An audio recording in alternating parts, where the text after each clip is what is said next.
تو میں یہ عرض کر رہا تھا کہ ہم لوگ دوست جو بنائیں گے وہ 3 صفت کو دیکھ کر بنائیں گے۔ اب دوست کے ذریعے سے اللہ تعالی اصلاح فرماتا ہے، اس لیے دوست اور مذاکرہ اور ساتھی یہ تینوں آپ کو دعوت و تبلیغ میں ملتے ہیں۔ چھوٹے چھوٹے بچے، نوجوان بچے اسٹوڈنٹس کی جماعتوں میں جاتے ہیں اور اپنا ذہن اور اپنی فکر، اپنے جذبات، اپنے خیالات بدلتے ہیں اور آنے کے بعد ماشاءاللہ خاندان کے لیے ایک مثالی بن جاتے ہیں۔ ہر ایک بولتے ہیں بے فلاں کے بیٹے کی طرح بنو، فلاں کے بیٹے کو دیکھو کتنا شریف ہے بچہ، کیا کتنا پابندی سے نماز پڑھتا ہے، ماں باپ کی کتنی قدر کرتا ہے، ماں باپ کی کتنی عزت کرتا ہے، بڑوں کی کتنا ادب کرتا ہے، کتنا خیال رکھتا ہے۔ تو وہ خاندان کے لیے مثالی بن جاتا ہے، خاندان میں اس کی مثال دیتے ہیں اور اس کی شرافت کی مثال، اس کی دیانت کی مثال۔ اسے لڑکیوں میں فلاں کی بیٹی دیکھو کتنی اچھی ہے، کتنی پابند ہے، نماز کیسی پڑھتی ہے، گھر کی خدمت کتنی کرتی ہے، ماں باپ کی کتنی مانتی ہے، دعا میں کیسی بیٹھتی ہے، ذکر کیسا کرتی ہے، تہجد میں اٹھتی ہیں اور پردے کا خیال رکھتی ہیں۔ جب لڑکی بڑی ہو جائے، ٹول پہن لے، تو اس کے اوپر پردے کا حکم آ جاتا ہے۔ اس کے کھال کا پردہ، اس کی چمڑی کس رنگ کی ہے کوئی نہ دیکھے، اپنے بدن کے پورے چمڑے کو پردے میں رکھنا ہے۔ کھال اسے کہتے ہیں۔ بال کا پردہ، بال پردے میں رکھے، بال باہر نظر نہ آئے۔ چال کا پردہ، جب چلتے ہیں اس وقت کسی کو نظر نہ آئے کہ یہ کتنی صحت مند ہے، کتنی دبلی ہے، کتنی موٹی ہے۔ کیوں؟ اتنا ڈھیلا ڈھالا برقع پہنے اور جھک کر چلے۔ حضرت فاطمہ الزہرا رضی اللہ تعالی عنہ 17 سال کی ہونے کے باوجود ایسی دیوار سے چپک کر جھک کر چلتی تھی، 70 سال کی طرح لگتی تھی۔ وہ چلتی تھی 70 سال کی طرح لگتی تھی۔ اس طرح لڑکیاں جھک کر اور رستے کے بیچ میں نہیں، سائیڈ میں، حیا الصلاح حیا الفلاح، دائیں بائیں طرف لڑکیاں چلے۔ تمام عورتوں کے لیے یہی حکم ہے، بیچ میں نہیں، بیچ سڑک پہ نہیں کہ لوگ آئے ہارن مارے تب بھی نہ ہٹے، پورے لائن بنا لے کو 4 سہیلیاں ایک ساتھ، 5 سہیلیاں ایک ساتھ، پورا روڈ بلاک کر لے کو نہیں چلنا، یہ طریقہ نہیں ہوتا۔ اور لڑکوں سے ملنا لڑکیوں کے لیے حرام ہے، حرام۔ جس لڑکی کے بدن پر نامحرم لڑکے کا ہاتھ لگ جائے وہ حصہ جہنم میں جلنے کا حصہ ہو جاتا ہے، وہ حصے پر جہنم کی آگ واجب ہو جاتی ہے۔ اور جو حصہ نامحرم کے سامنے کھل جائے وہ حصہ بے حیا ہو جاتا ہے۔ 1 کے سامنے کھلنا، 10 کے سامنے کھلنا، 1000 کے سامنے کھلنا سب برابر ہو جاتا ہے۔ اس لیے اپنے اعضاء کو حیادار بناؤ۔ مال کا پردہ، تمہارا مال کسی کو نظر نہ آئے، کیا انگوٹھی پہن کو ہی، کیا بنگڑی پہن کو ہی، کیا نکلس پہن کو ہی، کیا چین پہن کو ہی، ہرگز نظر نہ آئے۔ کان میں کیا بالی پہنے ہوئے ہیں، کن زیورات سے آپ زیب تن ہیں، وہ ہرگز نظر نہ آئے۔ یہ ضروری ہے۔ کیا کیا زیورات پہن کو ہی نظر نہیں آنا، اسے کہتے ہیں مال کا پردہ۔ قال کا پردہ کیا مطلب؟ اپنے آواز کسی کو سنائی نہ دے۔ حضرت عائشہ کی قرآن کی آواز گھر سے باہر آ رہی تھی، اس وقت میں نبی اکرم صلی اللہ علیہ وسلم نے باقاعدہ کہا عائشہ اپنی آواز کو اور کم کرو، اور کم کرو، اور کم کرو، کہیں ایسا نہ ہو فتنے والے دل وہ شرارت کرنے لگے، اور کم کرو، دل کے اندر جن کا فتنہ ہے، شر ہے، وہ شرارت کریں گے، اس لیے ہماری آواز پردے میں رہے گی۔ اور جو خاتون ان پردے کا خیال رکھتی ہے، ان پردے کا خیال رکھتی ہے، اس کو اللہ 5 انعامات سے نوازتے ہیں۔ سب سے پہلا انعام، اللہ اسے نور عطا کریں گے۔ نور، جو نور میک اپ میں بھی نہیں ملے گا۔ آج کل لڑکیوں کو میک اپ کرنے کا شوق، سب بلیچنگ کرتے ہیں، بیوٹی پارلر جاتے ہیں۔ بیوٹی پارلر جانا حرام ہے، یاد رکھو۔ لعن اللہ الواشمہ والمستوشمہ والنامسہ والمتنمسہ۔ حضور علیہ السلام نے فرمایا لعنت ہے ان عورتوں پر جو اپنے بال نکالتی ہیں چہرے سے، اپنے کھال منقش کرتی ہیں، اور اپنے دانت کو مزین کرتی ہیں، اور اپنے بال کو لمبی کرتی ہیں، واصلہ والمستوصلہ، ان سب پر لعنت بھیجی اللہ کے رسول علیہ السلام نے۔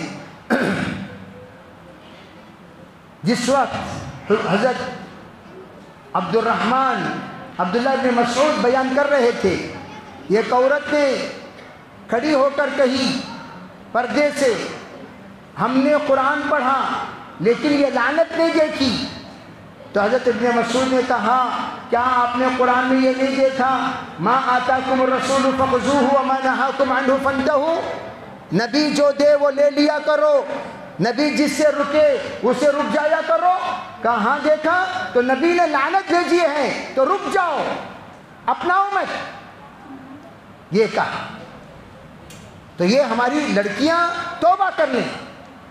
بعض مسلمان لڑکیوں کو دیکھا نیل پالش لگاتی ہیں، لا حول ولا قوت۔ ارے بھئی نیل پالش سے تو وضو نہیں ہوتا، غسل نہیں ہوتا، نماز کہاں سے ہوگی؟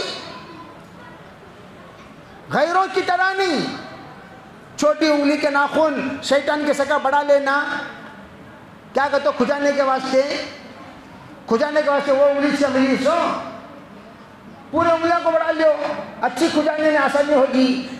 کتوں کی طرح، کتے کے ناخن لمبے لمبے، بلی کے ناخن لمبے لمبے، یہ کیا یہ کیچک ناخن اتنی لمبی، ہاں یہ کھجاؤں کا کاما چھوڑو۔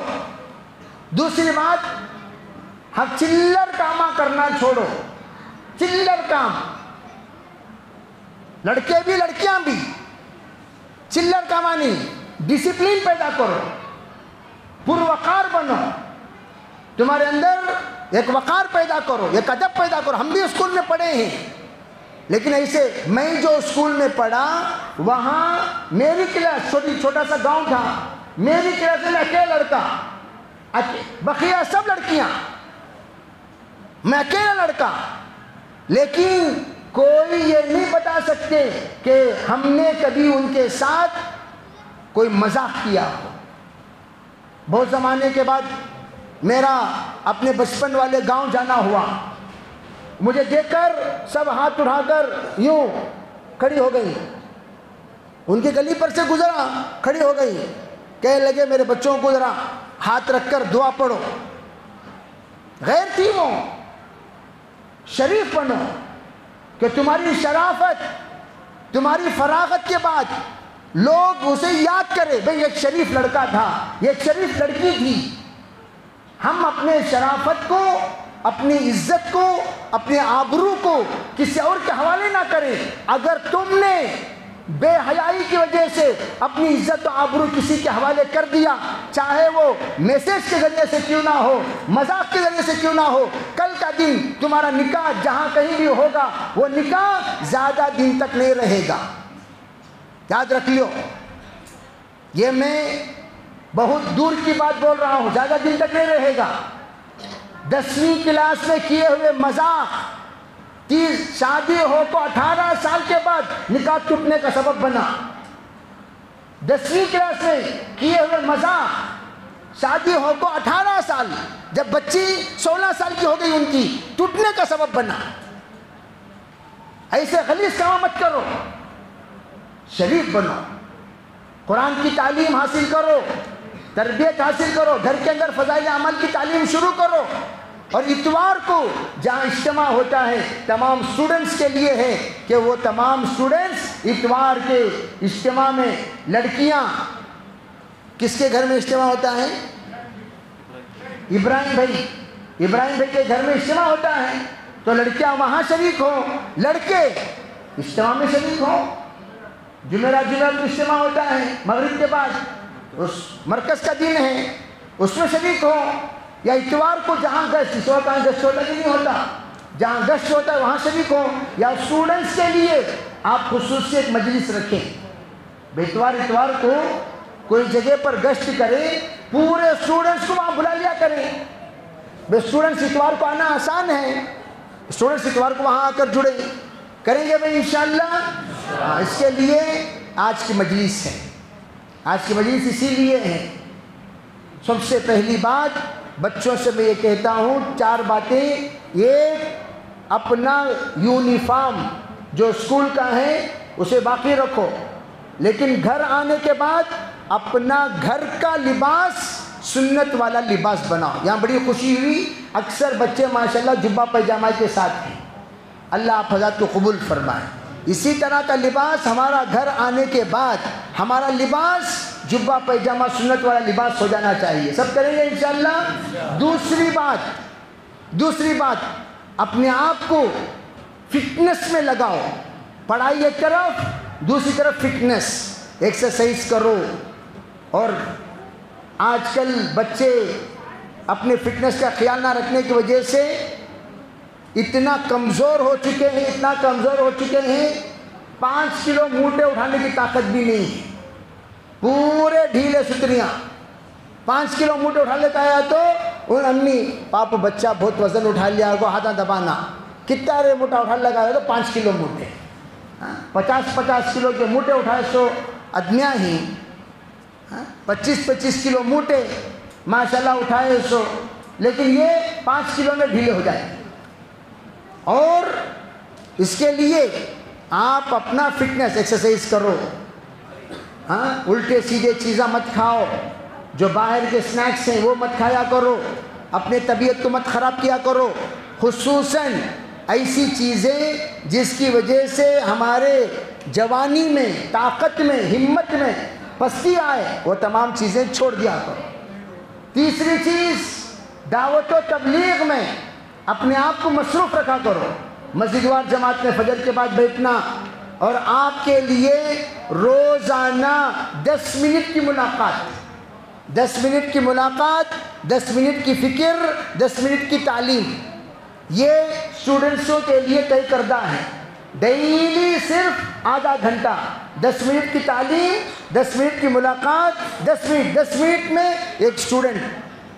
طے کرو بھئی یہ گلی میں فلاں اسٹوڈنٹ ہیں، جا کے ان کو ملیں گے، فلاں اسٹوڈنٹ ہے جا کے ان کو ملیں گے.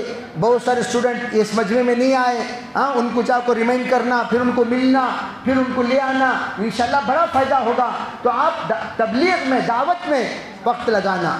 اور چوتھا کام اسی میں بھئی اپنا یہ دن کی جماعت نکالو. مہینے میں کتنے دن؟ اسٹوڈنٹس کے لیے ایک دن کی جماعت اتوار کو نکالو. 2 دن کی نکالو، دوسرا اتوار، چوتھا اتوار نکالو، کوئی بات نہیں. 2 دن کی جماعت نکالو، اتوار کو نکالو. یا سیکنڈ سیٹرڈے ہفتہ اتوار لیو ہے مثلا، 2 دن کی نکالو. جو جماعتیں ٹائم ملتا ہے اس میں جماعتیں نکالو. اور جو اہم کام ہے چوتھا، وہ ہے گھر کی تعلیم شروع کرو. گھر میں فضائل اعمال کی تعلیم. ابھی جو انشاءاللہ آپ کو کتابیں دیں گے، وہ کتابوں میں روز مرہ کی دعا ہے. ہمارے شیخ حضرت مولانا منیر صاحب رحمۃ اللہ علیہ کی کتاب ہے وہ، انہوں نے صبح کے اوراد، شام کے اوراد سب بتائے ہیں. ان اوراد کو گھر میں پڑھو، اور روزانہ جیسے کہ میں نے کہا ذکر، دل کو صاف کرنے والا ذکر کیا کرو. انشاءاللہ آپ خود محسوس کریں گے ایک نہ ایک دن آپ اپنی ذات پر اعتماد کر سکیں گے. میں نے میری زندگی میں جب سے توبہ کیا اس کے بعد سے میں گناہ نہیں کیا. انشاءاللہ تمہاری دعائیں قبول ہوں گی اور تمہاری زندگی اتنی بہترین بنے گی، تم خود اپنے نسلوں کے نمونہ بنو گے انشاءاللہ. سب کریں گے بھائی انشاءاللہ. اب آپ حضرات میں چھٹیوں میں کون کون 40 دن نکلیں گے اللہ کے راستے میں؟ ذرا ہاتھ اٹھاؤ. ماشاءاللہ ماشاءاللہ. اللہ سب کو بے انتہا قبول فرمائے. ہاں 5 انعامات پردے کے، اس میں ایک میں نے کہا سراپا نور اللہ تعالیٰ عطا فرمائیں گے. نمبر 2، اللہ تعالیٰ اولاد کو فرما بردار بنیں گے، اولاد پورے فرما بردار. نمبر 3، اللہ ان کے شوہر کے دلوں میں محبت ڈالے گا اور شوہر ان سے ہمیشہ راضی رہے گا. اور شوہر کی رضامندی اتنی ضروری. فرمایا جس وقت کوئی عورت کا انتقال اس حال میں ہو کہ شوہر اس سے راضی ہو تو وہ جنت کے جس دروازے سے چاہے داخل ہو سکتی ہے. لو ماتت المرأة وزوجها عنها راض دخلت الجنہ. چوتھی بات، اللہ تعالیٰ کلمے کے ساتھ موت عطا فرمائیں گے. 5ویں بات، آخرت کے تمام مراحل اللہ تعالیٰ آسان کریں گے. یہ تو رہی بات، یہ تمام علماء فرماتے ہیں. اور 5 باتیں ہیں. یہ عبادت میں اللہ لذت عطا فرمائیں گے. نمبر 2، اللہ اس بندی کے ذریعے سے ہدایت کی ہوا پھیلائیں گے، بہت سارے لوگ اس کے ذریعے سے ہدایت میں داخل ہوں گے. نمبر 3، اللہ اس کی اولاد سے ہدایت والا کام لے گا. نمبر 4، اللہ تعالیٰ اس کے رزق میں برکت عطا فرمائے گا، کسی محتاج کا محتاج نہیں بنے گی. نمبر 5، اللہ تعالیٰ کلمے والی موت نصیب کرے گا اور اللہ پل صراط پر بجلی کی طرح پار کرے گا. یہ فضائل بیان کیے جاتے ہیں پردے والی خاتون کے لیے. نیت کریں انشاءاللہ ہم پردے کے ساتھ جئیں گے، پردے کے ساتھ انشاءاللہ مریں گے. اللہ تعالیٰ سب کو عمل کی توفیق عطا فرمائے. سب کریں گے انشاءاللہ. اب بھئی آپ لوگوں کے انشاءاللہ حلقے لگائے جائیں گے، وہ حلقے میں آپ حضرات بیٹھ کر عزائم کریں. ابھی انشاءاللہ اس کی تفصیلات بتائی جائے گی.